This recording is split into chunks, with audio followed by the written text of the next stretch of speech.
In the standard Buddhist diagnosis of what's wrong, and it is given as a kind of diagnosis, it's said that the reason for our suffering is clinging. Okay? And the Buddhist teaching divides clinging into three flavors, or three actions. So the usual translation is greed, hatred, and ignorance. Okay?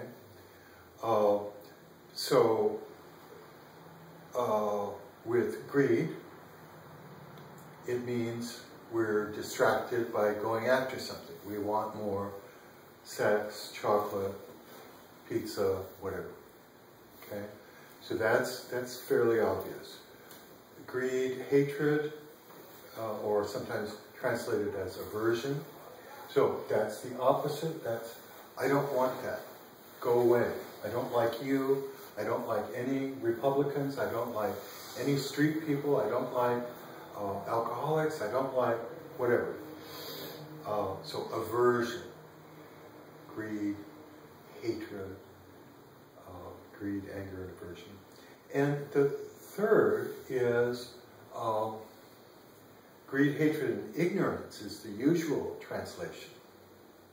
But that's what I want to focus on tonight, is this idea of ignorance. And I'm beginning to realize that it's not ignorance like not knowing something. It's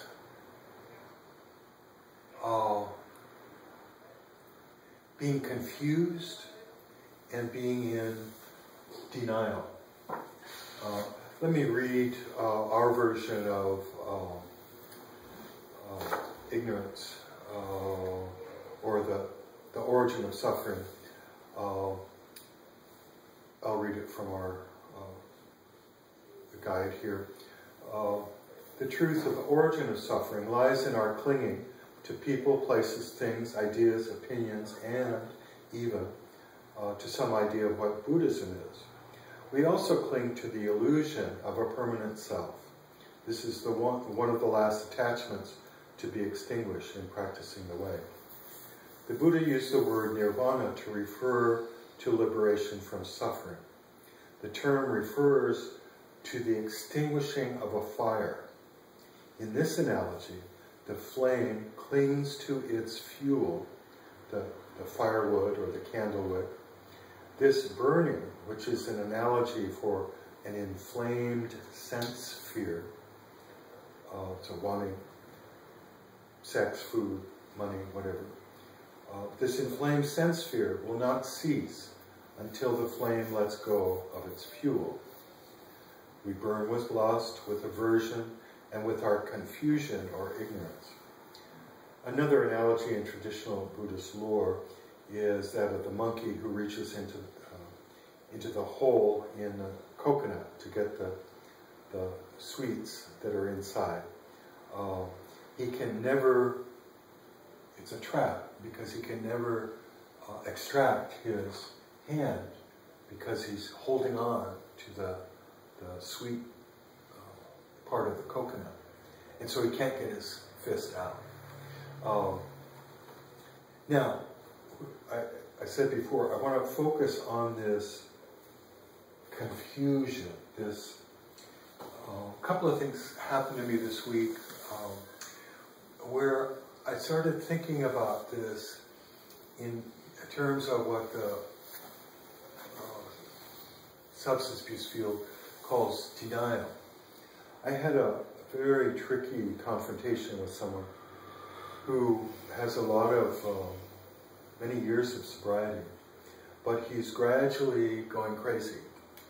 And he's driving everyone else nuts. He's getting hypersexual and he can't keep his hands off the women, and people don't feel safe, and he's jabbering a mile a minute and just totally off the rails.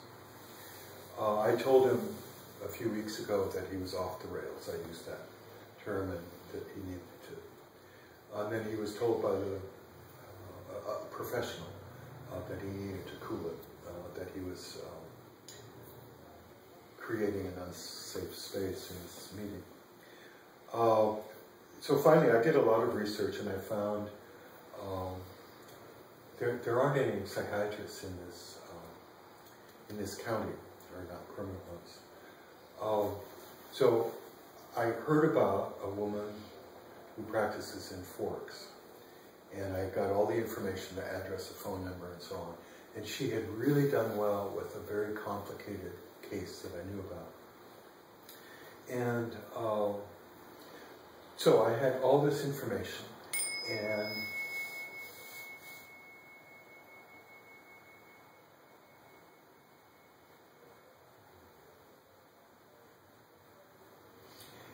and after the meeting, when people had gone away and we were kind of alone, I gave it to him and told him what it was, and he flipped out. It was like, I could understand why people think of mental illness as possession, because it was like there was this devil inside of him that didn't want to be exorcised. And absolutely not, how dare you diagnose me, you know, and then I argued with him, I'm not diagnosing you, I'm just saying you need to find out what's going on, blah, blah, blah. And it was awful. I lost my temper, he lost his temper, and we were kind of shouting at each other. Not kind of, we were. And so, both in Buddhism and in the 12-step programs, it says you've got to clean up your messes as soon as possible. And so the next morning he was there, and I went up to him and I said, I'm really sorry for the way I lost my temper yesterday and the way I spoke, but everything, I'm not sorry about the information I gave you, because I think it's very important. And then we had this you know, he said, oh, I knew you were just trying to help me, and but again, deflecting things. Anyway, so what I'm leading up to is that this greed, hatred, and delusion, or confusion, could also be thought of as denial. There's nothing wrong. I don't need your help. I don't need anyone's help. I'm managing just fine. And I don't need to meditate. I don't need to take pills. I don't need to see a therapist. I don't, etc., etc. Okay. Here's another thing that happened this week. I was in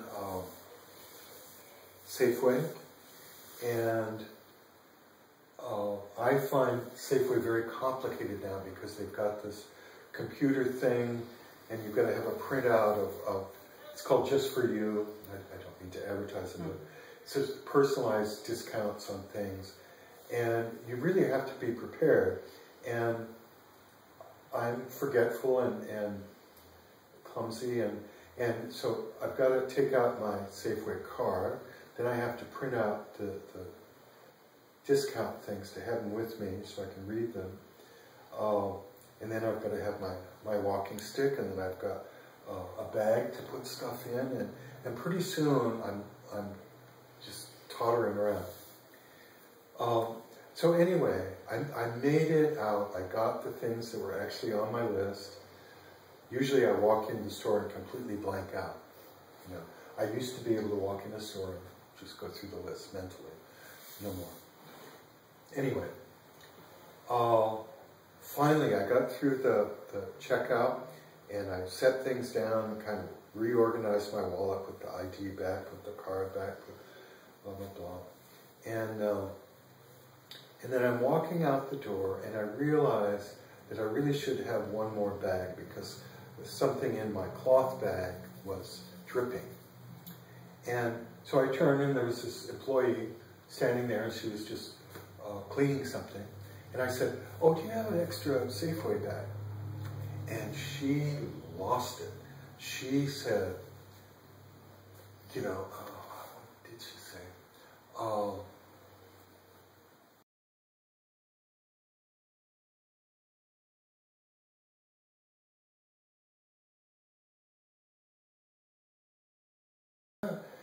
And I thought, oh, sorry.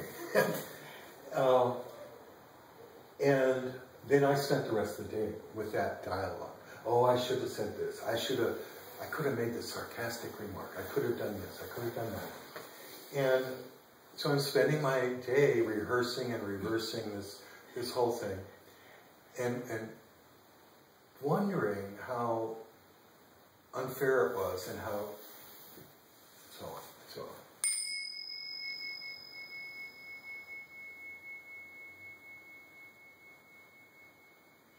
I'll wind this up. So what I have to think is, I don't know her suffering. I don't know what's going on with her today. She could be always like that, but it could be that her teenage daughter ran off with, we don't have milkmen anymore, ran off with the carnival, and she's worried, and, anyway, I don't know. And second of all, I've said this before, that someone who does that cannot, all they're telling me is they're not happy. And so I should acknowledge that. And then instead of playing my mental get-back game, is just to start sending metta to her, thinking of her, may she be safe, may she be healthy, may she be happy, may she be at peace. And doing that until I start believing it, because you don't at first.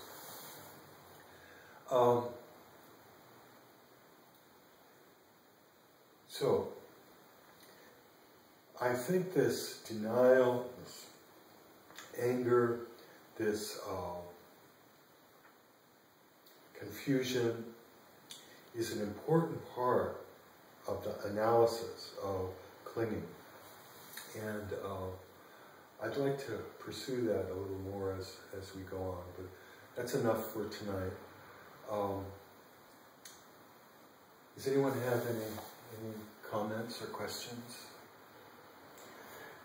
I had a sort of a comment question. I was thinking about confusion, and to me it sounds like, at least in my experience, when I'm confused, I sometimes feel like I'm holding on to something, one idea, when another is being presented. So to me that seems like it's clinging. Yeah. It's a type of clinging to something, because I'm unwilling to grasp the new. That's just my experience, especially for myself. I always have my day written out on an index card, and where I have to go first, and which bus to take, and when I've taken my shots, and blah blah blah. The first thing is how much I weigh this morning. Discouraging. But no day that I can ever remember did everything go the way it was supposed to. And I have to keep letting go. Instead of what you're talking about, clinging to the idea, I had all this organized. I know what's supposed to, but it's not happening. So yeah, that's a form of clinging.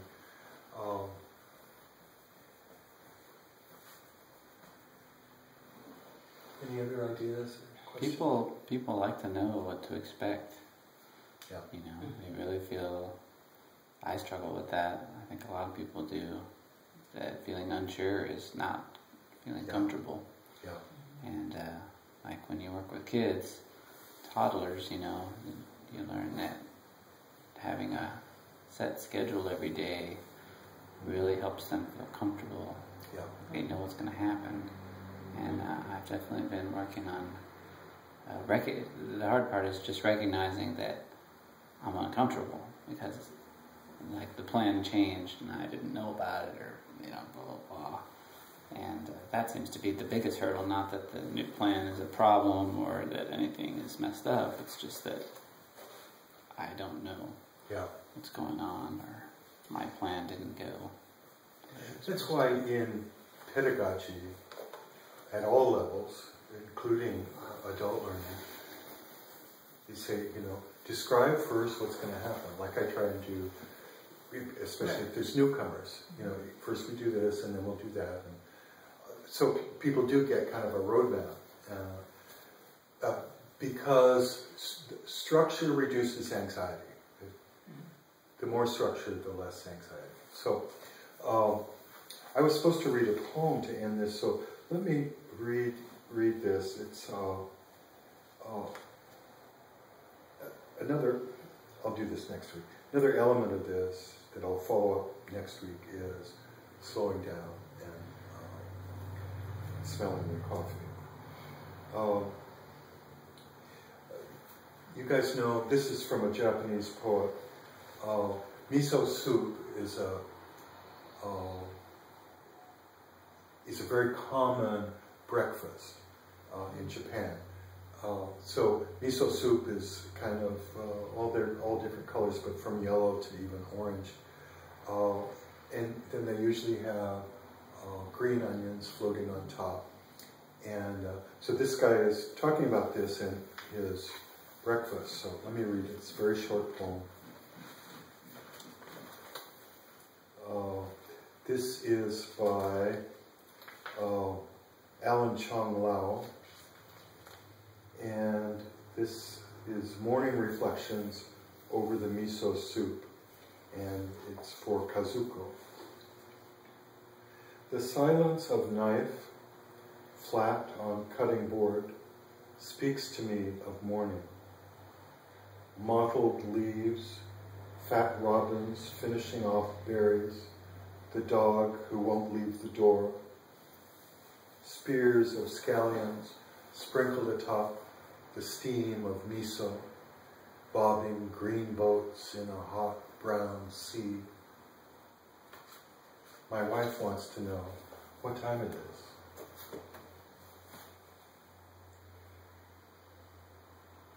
Very nice picture of early morning and slowing down. So we'll pursue that next week. Let's do our dedications. So we